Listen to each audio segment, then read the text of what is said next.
Hey guys, welcome to the Liberal Hive Mind, a channel solely focused on exposing the abundant hypocrisy of the left. You know, it seems like we're in a little bit of a calm before the storm situation. People are tuning out, and totally expected and understandable. After such a heated election, I mean, you could say it was a 5-year long election. The campaigning didn't stop from basically 2020 all the way till now. Well, now Trump succeeded in his comeback victory, and so it's time to breathe, decompress a little bit, and I'm going through it as well. I'm seeing a lot of people on social media freaking out that their views are down, but it's just the nature of the game. It's the way that it is. It comes in ebbs and flows, and right now, we're at a little bit of a low point. But let me tell you, while some people feel as though this low is going to go on forever, it isn't, because things are already shaping up to be so interesting going into this next administration. We've got, a month and a half till Trump's inauguration? Yeah, let me tell you, day one, it's going to start getting hectic, because Trump's going in with a plan to essentially rebuild everything they've built. Let me show you guys exactly what's happening and how the mainstream media is reacting. We got some stuff to get into, so let's roll the tape. Breaking: President Trump is to go scorched earth, firing Jack Smith's entire team of prosecutors and assembling a new team to investigate the 2020 election. Trump's coming in no holds barred. He's not doing it like he did in 2016, saying, okay, I'm going to play ball with you guys. No, he's coming in and saying, all of you, you're all gone, you're all fired. And supposedly it might go a little bit further than that, as Steve Bannon is proposing a little bit of a different outlook for this situation. Let's just leave it at that.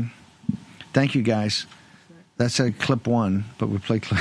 No, so Pam Bondi, what she said in the run-up to the election is that you had to go after the prosecutors that came after him. You had to go, and this is McCabe, this is Comey, this is Weissman, this is all the guys over at MSNBC, this is Jack Smith, this is Lisa Monaco, this is Merrick Garland. Yes, she said it, and in confirmation they ought to ask about it.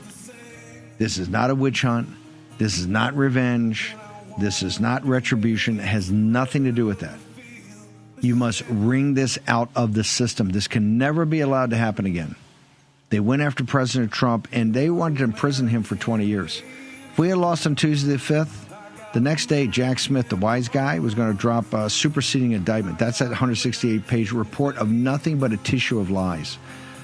So, Jack Smith, you've already resigned. You're quitting. I know you're going to try to run back to The Hague, but, bro, you better run to a place that don't have an extradition treaty, because you are not just going to be investigated. Ultimately, you're going to be indicted, and you're going to be tried. Okay? You guys, all you guys put so many people in bankruptcy. What is good for the goose is even better for the gander, and you're going to find out. And the putting the team over justice today, not for retribution. They're putting the team over justice to make sure we set things right, and this is never allowed to happen again, what happened to President Trump and the people around President Trump in the future. We're going to wring it out of the system. As sure as the turning of the earth. Okay, Johnny. Yeah, so I'm sure you're starting to see the picture I'm painting here, that things are going to get real interesting real soon, I guess, depending on what these investigations find. And obviously, the other side, well, they're not taking to the news so well. MSNBC is trying to spin it the way that you'd expect. Planning to do, I mean, one of the things that Russ Vought is advocating for is the elimination of all the post-Watergate norms in order to weaponize the DOJ. And he also is somebody that's advocating for deploying the military against U.S. citizens in order to quench dissent or protests. So when you have a guy like John McEntee and that database, part of the pre-vetting isn't just, they check off all the boxes in terms of like their professional skills. It's also that, they're sufficiently loyal that they will allow us to do all these things that otherwise would be illegal or not allowed to be done.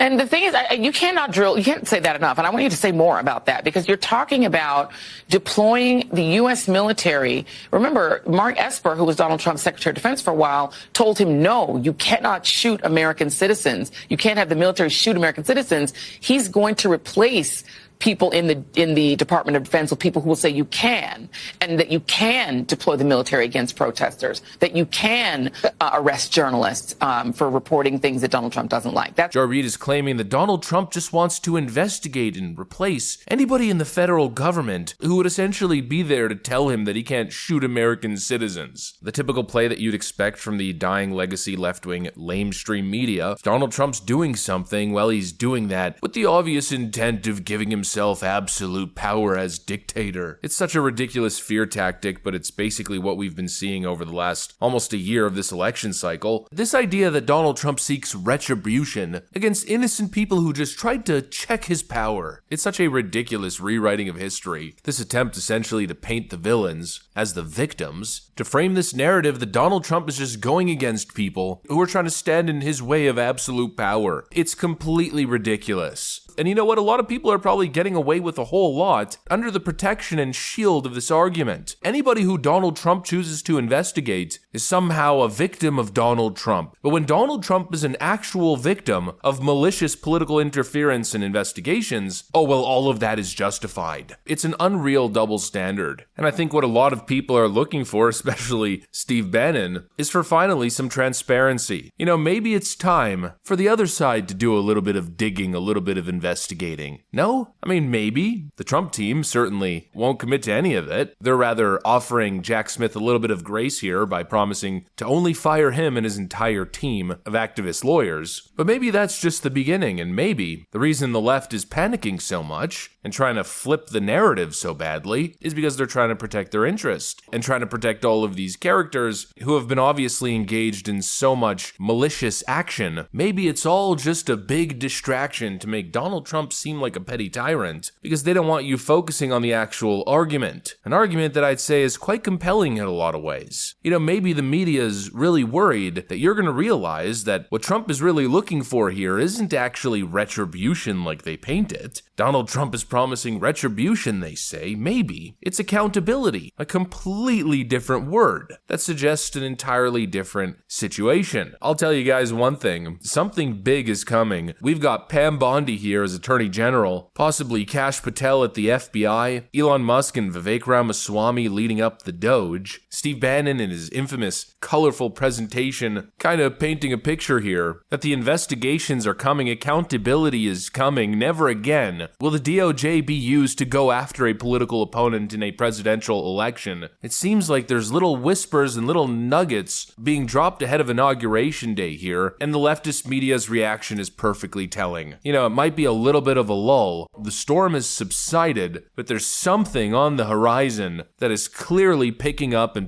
steam quickly. And it's obvious that the leftists know that something big is happening. We're about to cover a couple years worth of investigations, declassified document drops, total reforming of bureaus and departments. It seems like it's a long time coming. It's finally time for accountability, and they're trying desperately to paint it as the acts of a mad dictator. I guess they're just showing everybody very clearly what side they're on. Anyways, that's pretty much what I got for you guys on this one. Hopefully you enjoyed the video. If you did, make sure to leave a like and possibly subscribe. Thanks for watching, and I'll see you on the next one.